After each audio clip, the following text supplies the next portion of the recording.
Hi, I'm Kathleen Hudson, the director of the Texas Heritage Music Foundation. And tonight, September the 8th, 2017, we're celebrating. We're celebrating 30 years of this anniversary of this foundation I started. And we're celebrating the birthday of Jimmie Rodgers, the father of country music. And tonight, for our celebration, we have the honor of featuring Jimmie Dale Gilmore. And Jimmie Dale played at this event many years ago. And I heard him sing Jimmie Rodgers. And I happen to know that he has an appreciation for Jimmie Rodgers that's very special. So, Jimmie, I would love to give you a chance to just tell us a little bit about Jimmie Rodgers in your life and where you heard about him and how you ended up doing some of his songs. My dad was a guitar player and I had been a fan of Jimmie Rodgers. And by the time I came around, Jimmie Rodgers had sort of been forgotten. You know, nobody realized that, well, as I started learning to play and becoming interested in the history of all of it, a little bit by bit, it became apparent to me, you know, through 2 or 3 years there, I discovered that most of the singers that I had loved the best were not only Jimmie Rodgers fans.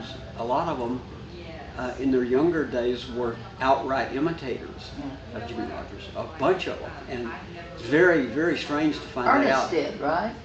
Ernest was an imitator. Absolutely. And Ernest Tubb was a flat-out imitator. So was Gene Autry.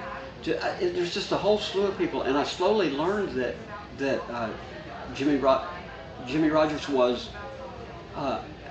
had probably as much to do, if not more, than the Carter family with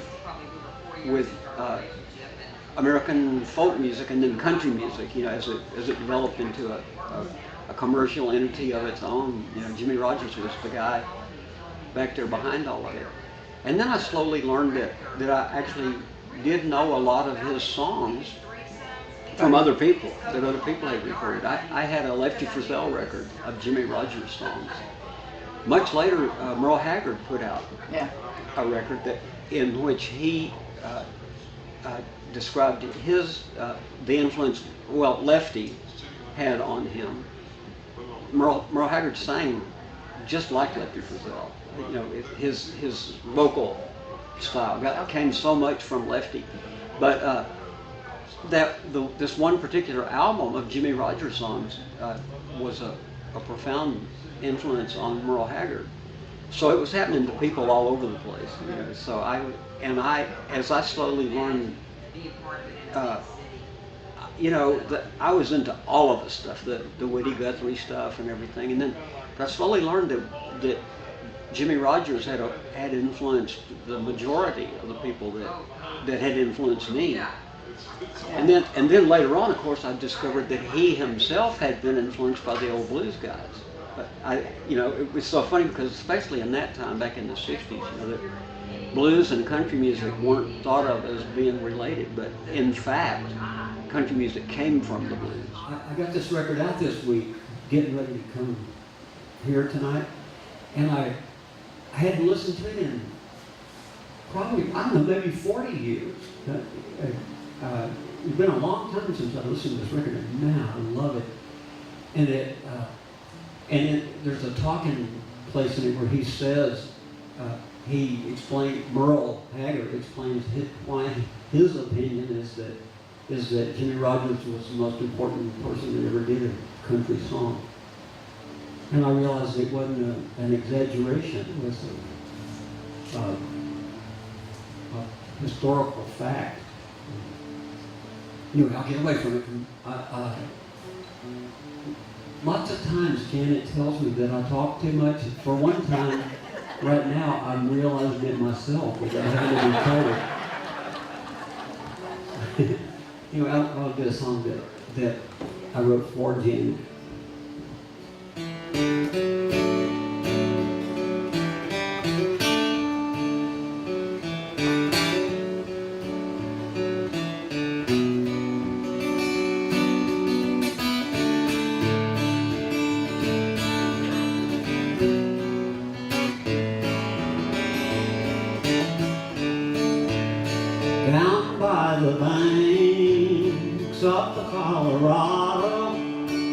my true love and I one night did lie. And we laughed and played and made fun of the entire world, spinning round the sun down by the banks of the Colorado, up from the banks of the Colorado.